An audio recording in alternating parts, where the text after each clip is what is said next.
Hello, this is Dr. Tillwell again, and I just want to take a second now to really speak to my face-to-face students, and I want to talk about the process of when we come back to school. So, what I want to do right now is just really share the classroom layout with you, for you can see the kind of a visual of what the classroom is going to look like. So each table is going to be labeled 1 through 19 as far as where all students will have to sit. Once you're going to be assigned a seat. When you sit in the seat, that's your seat. You can't be moving, don't move it back and forth, no congregation around other students. It's really meant to keep everybody safe. I have a pretty large classroom, as you can kind of see based on this diagram, but you still want to make sure you have yourself as spaced out as possible, okay? Now, under normal circumstances, my classroom is really set to be student focused while still allowing the teacher to facilitate anywhere in the classroom. This is still holds true even with the classroom setup right now. Under normal circumstances, students are grouped together in seats of 4 and would have all the supplies they need within arm's reach.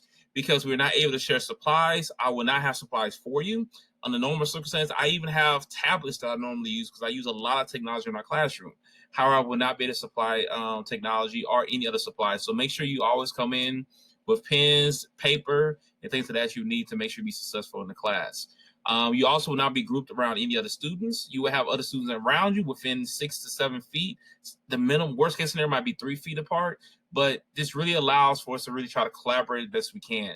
So the one thing I'm gonna really ask that if you're in the classroom, you have to really speak up and speak loud. That way the online students can also hear you through my microphone, okay? So the reason that the seats are set up in what I call the COVID-19 setting is that as students return to campus, this was in November, but now in January, it is essential that I be able to support our local health department's efforts to conduct contact tracing to mitigate the spread of COVID-19. This was a huge thing that we did when we came back in November, December, as far as contact tracing. So again, students have to sit in their assigned seats at all times and come in with their mask on. I also will be supplying hand sanitizer, and also be doing temperature checks because the data shows that not that all temperature checks show COVID, but sometimes it does. And I've had a situation where I had a student last semester who did have a high temperature, was sent to the nurse, and later found to be COVID positive. So there will be temperature checks being done.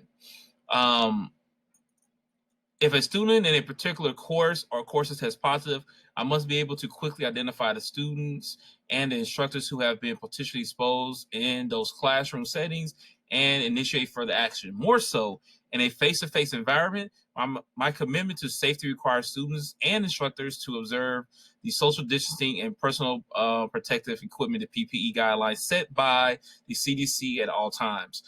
There are many classes that I'll be having this semester where I will not be the only instructor. Sometimes it might be another instructor, sometimes it might be 2 other instructors. So this is really more so to try to keep us all safe at the same time. While in class, students will sit in assigned seats when and where the proper PPE. This means the mask must be not only on their face but also covering their nose.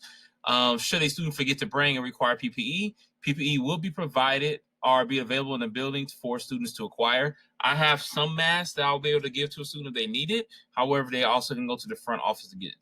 Students who fail to comply with the writ will be at risk of facing disciplinary action and asked to leave the classroom for the class period until an administrative arrives. I did not have an issue with this last semester. I do not foresee having an issue now, but also make sure everyone is aware of this. And this is all for the safety of everyone.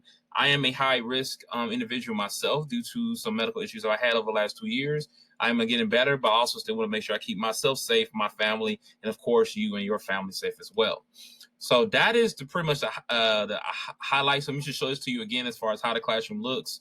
Very few cases where I have any students sitting number 1 because number 1 is really far from the classroom board. However, technology is not required, but I would really suggest if you have even your phone, that would be ideal. That way you still can get on because we do a lot of interactive work through Nearpod and things of that nature.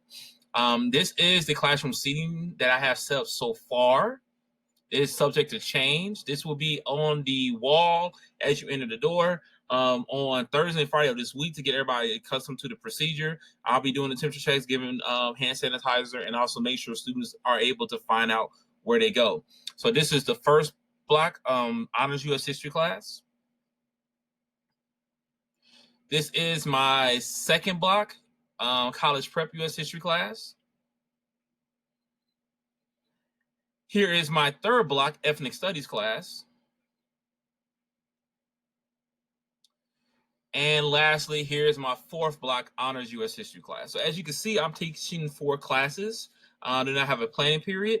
All my classes this semester are roughly over 30 students, which means I have about half going to be online, half is not. So just make sure we all are kind of understanding. For any of my students that's going to be virtual and my virtual parents, I'm going to start the virtual class. And then once the bell rings for class to start, so I'm going to start allowing people to come in. So please be patient with that as well. Face-to-face students used to come in and get acclimated. And then every class, we're always going to have a warm-up activity where you guys will be able to get started while I'm adjusting and confirming attendance. So that's all I got for us today. Hopefully this helps you out. If you have any kind of questions, concerns, please let me know. Please be safe. Please be blessed. I look forward to seeing everybody in their faces on Thursday. Oh, one more thing too. We really need to have the cameras on if I can have a person, if I can actually have another person I'm talking to, which helps all of us out. I will not be putting the students' cameras, videos on the large screen in the classroom. So one person be able to see is me as a teacher, or one of my co-teachers. So we're not letting everybody see, but we please ask that everybody have their cameras on so we can have conversations. This will be a mandatory thing when we have debates or other kind of live class conversations. All right, so hope that helps. I'm going to make sure I kept this under 7 minutes, and that's all I got for you. Bye-bye.